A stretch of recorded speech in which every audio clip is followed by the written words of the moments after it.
Appreciate y'all tuning in, showing love. I had to handle the super producer over here during the break. What? The lines you tell. I don't know. What's Appreciate y'all rocking with us, man. Hit that like button, subscribe to the page, leave that 5-star review. Y'all know what to do. Boys, based on a certain metric, the Chicago Bears had the number 1 pass rush in the NFL. And I'm going to tell you this right now. I was excited about this Bears defensive line. Mm-hmm. That's not what I expected to be coming out of this week. But based on pass rush win rate, the Chicago Bears were the number 1 defense in the NFL. This is per this is per ESPN's rush stop and pass rush win rate. The Chicago Bears, Darrell Taylor was dominating all day. He was out there for 15 plays. That's that guy on the end over there. For the 15 plays that he did win, I should say. For the 15 plays he was there, he had 7 wins. His pass rush win rate was 47%. He was only topped by Jonathan Cooper of Denver, who is a absolute freaking dog out there. You know who else is there? Jared Verse also on that list. Yeah, 15 plays on that one. Why are you mad? 5. I don't know what he's mad about. No, we got Rome. He wanted Jared. We got when we picked the wide receiver. Wanted Jared. So here's the thing. Here's the thing. Number 2, and now they break this down by position. Number 2 on the list, Darrell Taylor for edge rusher. Yeah. For defensive tackle, number 1 on the list. That was a great Tiffany. All right. DeMarcus Walker, ladies and gentlemen, at the defensive tackle position. We were sitting here. He's the opposite edge. He's got to be the opposite edge. No, he's dominating from the DT position. Know who else is on that list? Oh, well, when you get into number 5, that's no, not number 5. What is that? Number 7. That's old Andrew Billings. Oh, hold on. I got it.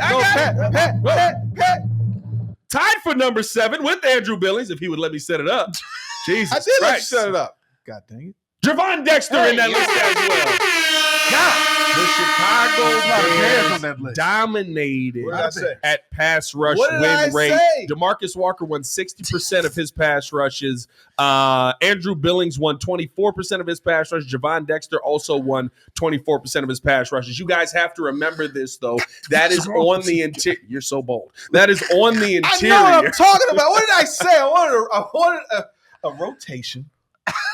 And if I can get a few sacks out of each guy. You didn't want a rotation. You didn't want a rotation because all you kept saying the whole game was, Javon Dexter's not out there. Where's Javon Dexter? I don't see 99 out there. There were a few times. I was like, it's a rotation, dog. I did, because there was times I didn't. But my point was, I get that. Y'all so ticky-tack. I'm just saying. How dare you use my words against me? Don't ever. No, my point was I like that we have a rotation. Yeah. So DeMarcus Walker is a pleasant surprise of we all was like, yeah, he's like a 6-sack kind of guy. For him to do that, and of course, mind you, guys, this is week 1. Yeah. This is week 1. Everybody's probably the best they're going to feel at this week. It's going to get worse every week until the season's over. I'll take it, though. But to have Darrell Taylor coming in, DeMarcus Walker, like Billings. Hold on. Oh, run that back. It's hit. Over there, hit right there. There you go. DeMarcus Walker, Darrell Taylor, Javon Dexter, Andrew Billings. We didn't even see Booker. and then we got all the sacks. There we go.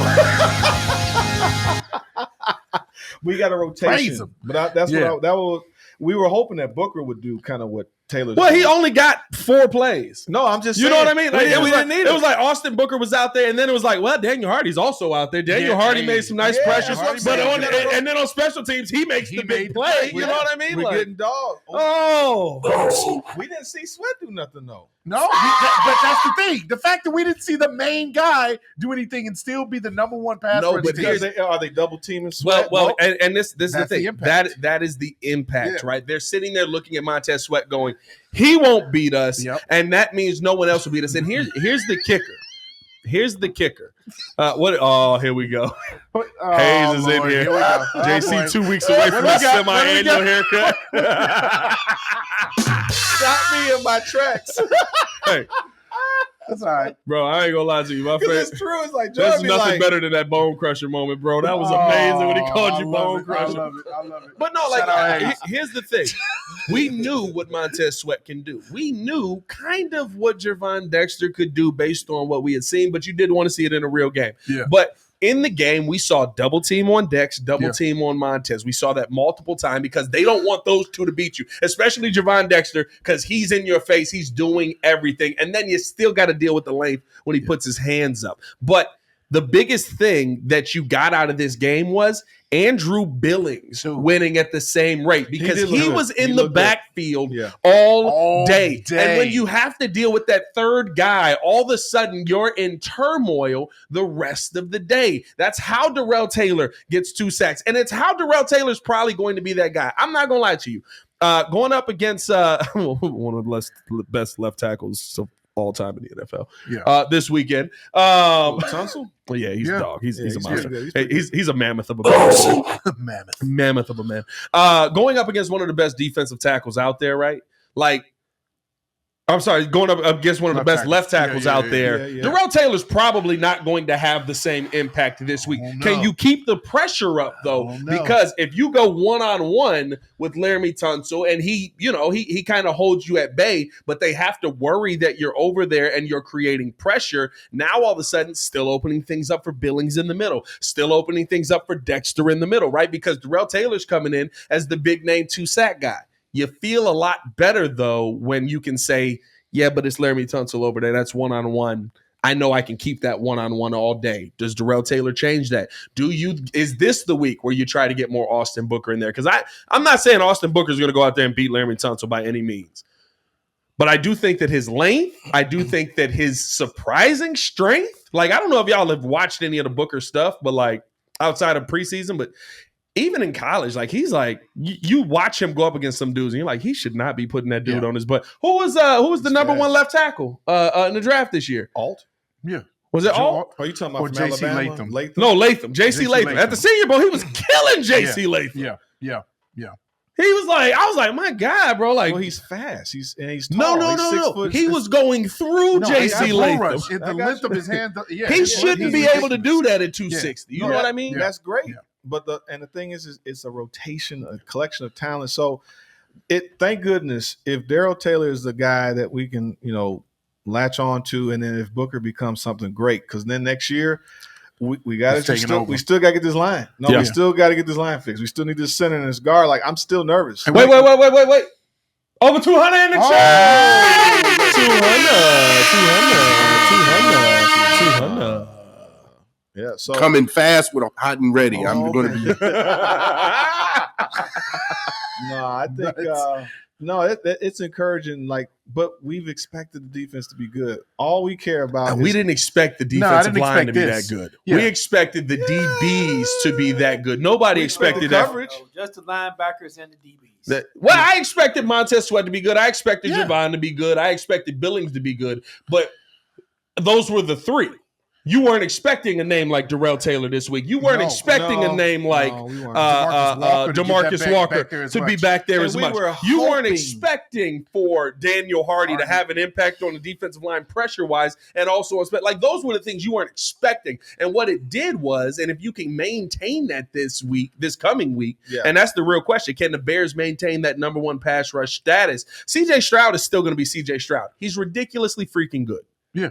Right? But if there's pressure in his face, he's just like every other quarterback. But is Kenyon Green, Juice Scruggs, Shaq Mason, are these guys that we worried about? And Titus Howard, those are the other linemen outside of Laramie Tunsil. It's a solid line, though. That's a solid line tackle. The right tackle is Titus Howard. Yeah, they got a solid line. Shaq Mason. I mean, I guess we need to look at what I know who Shaq Mason is. So I mean, maybe this is the week that we see Montez Sweat actually do what he's supposed to be doing. And exactly. Like, this is the week where, okay, if Darrell Taylor is getting, handled by Laramie Tunsil, then we know that the pressure is going to be on Montez Sweat to make sure that he gets a couple sacks. What are we laughing at now? No, Jay Critz. I was Joe, lift that chair a little bit, bro. If you didn't notice earlier, I was trying to. But I was like, I forget it. I ain't gonna lie. I know. I'm like I smaller am taller than than this. It's okay. But one of the things I wanted to mention, and again, this goes back to the surprise of the line. I was pleasantly surprised by Andrew Billings. Yeah. Billings to me is the guy that you know is going to be like that gap eater, that run stop gap eater. You feel like a man now? Yeah. Oh, I'm a big kid now.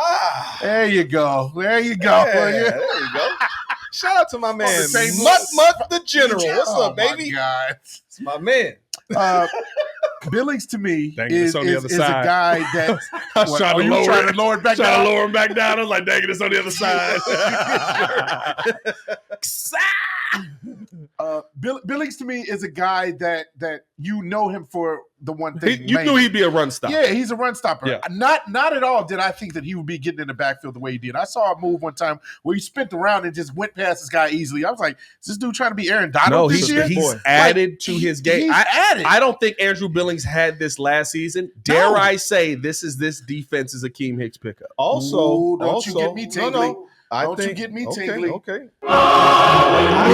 The tingly, sir? What was that? Calm down there, Shannon. You know I said it at right in his hand. He's like, whoa, yeah. Actually, we need to add that sound to the board. That's another one. That's another one. Which one? Shannon Sharp? Yeah. Whoa, yeah. I remember that. No, but I think that's the Dexter effect, because now if he's able to create and either, him playing better allows Billings to be better, because we were all kind of like Billings is almost kind of an afterthought. But now if this is the case, he becomes basically your Booger McFarland. He becomes that Tank Johnson. He becomes that undertackle. I don't think we thought Billings was an afterthought. I think you just thought you knew who he was. Yeah. But we coming into this season, I didn't expect him to be a pass rush. Now, maybe that's just week one, that the offensive line in the middle a little weaker. They got bookend tackles, even though we cooked them too. Yeah. But for the most part, the middle of that line is a little more vulnerable. You may not get that same kind of production this week. But my point is, for the Chicago Bears to maintain, can they maintain that number one pass rush heading into week 2? I think that they can. But what it's going to come down to is when those other guys are getting double teamed. Yep. Somebody who's not that guy has to make a play. It has to be DeMarcus Walker. It has to be Darrell Taylor. It has to be Austin Booker if you finally get an opportunity in there, right? It has to be what's going on there? I slipped. Okay. It has to, no more alcohol for you. It has to be Daniel Hardy, right? It has to be those guys that they're not accounting for, because coming into this game, I guarantee you, they're accounting for Javon Dexter. They're accounting probably for Andrew Billings at this point, right? They're accounting for Montez Sweat. And I think that's what you want them to do. You want to have those guys there. DeMarcus Walker, can you make that play again? Yeah. No, that's a fact. I think that I feel like this line has been found out, but at the same time, because we talked about all the names that we were trying to get in the offseason, from Danielle Hunter, from DJ Wano. I love the Danielle Hunter. Justin Matabike, Chris Jones. I like Matabike. He was going to get Chris Jones. We were talking about all these names, and we didn't come up with any of them. And we were like, well, do we go get Yannick Ngakoue, who's still out there? Man, what's going on with that? I don't know. He's just like a ghost. Over there. Is his career? I think he's sitting over here on the couch. Yeah, he's just chilling. He's waiting for an opportunity. But you see, we don't need any of that. Well, maybe. How much money we got after left? 1 week? How much money we got left in the as far as the salary cap? We got 20 million. We got 20 mil left. Yeah, there you go. And here's my thing, right? Like maybe. Well, not for Yannick Ngakoue. At this point, it's like I got 30 cents in a pumpkin good. for you. Yeah, I mean, carve it up. Welcome to the holidays. You know what I mean? But apparently we have 8 million left. Really? According to Spotrac. For the rest of the year? Supposedly. We traded for Darrell Taylor. We didn't trade a player. That's right. Let's cut Velus Jones. We'll get a little bit. Oh, you already know. Don't get me started. We're not going to speak on that. Yep. He was $8 million. But Darrell Taylor's only $3 million. Darrell Taylor's who else we had? Nobody of real. Well, Chris Williams from the Browns. We didn't talk about him. Yeah, he's also in there. He didn't do that. Nobody of real. Like I think after you signed, you re-signed. Well, how they restructured DJ is how they opened up $20 million. Yeah. But so I don't know if that's got that on there. I don't know if that's counting his money this year being all signing bonus. Yeah. It should be there. I mean, everything should be updated as a point. It should be. Either way, $8 million left. I mean, they might be done this year. We may not need to do anything. Well, no, I think you probably are done, and I guarantee you're done if your defensive line comes out and play the same way. Yeah. If you get 2 weeks, if Darrell Taylor can show it again, because this is my thing. I talked about it today on the Chicago Bears podcast. I watched Dominique Robinson. Yeah. I saw it, right? Two sacks against one of the best left tackles in football. What the heck is this? Oh, we got a guy. He figured it out. Maybe don't tell the world. Oh, every time he lifts his hand or lifts his foot right here, they can get to the quarterback and I bring him down. Boom. Oh, I got it. I figured him out. And he ain't had a sack since. So you don't get too excited yet. He had a preseason sack.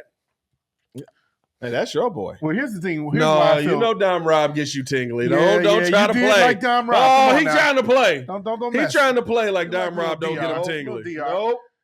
Here's the reason why I think Darrell Taylor is a little bit more of a constant to me. Look at his resume.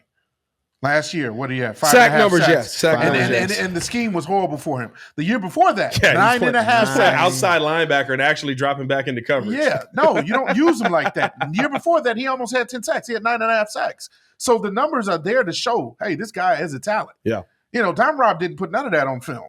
So there's the difference there. I just believe that Darrell Taylor, you open him loose, you break him. Not break him. Wait, whoa, excuse me. Hot and ready. I'm going to come in fast with him. That's not what I meant. All right. Break him by a new one? Is that what you said? You want to break him in? What? Your crew run? Your crew run? I think I'm going to throw a flag. That's a flag. That's a flag. That's a flag. Yeah, I'm not going to challenge. Yeah, I would save your timeout. Save your timeout. That was bad. But no, I think he's more of a special talent than Dom Rob. So we'll see.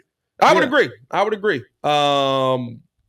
Appreciate y'all tuning in, showing love. Hit that like button, subscribe to the page, leave a 5-star review. Y'all know what to do. We got 20 minutes left. Let's preview this game. We got the Chicago Bears game. By the way, in the building right now, 155 on the YouTube side, man, 48 over on the Twitter side. Twitter a little light today. I don't know what's going on Twitter. Twitter a little light today. If you haven't done so, hit the retweet button over on Twitter. If you're on the Breeze side, man, you haven't hit that like button, hit that like button, bro. I understand y'all like listening, just jumping in, not hitting the like button, but it's free.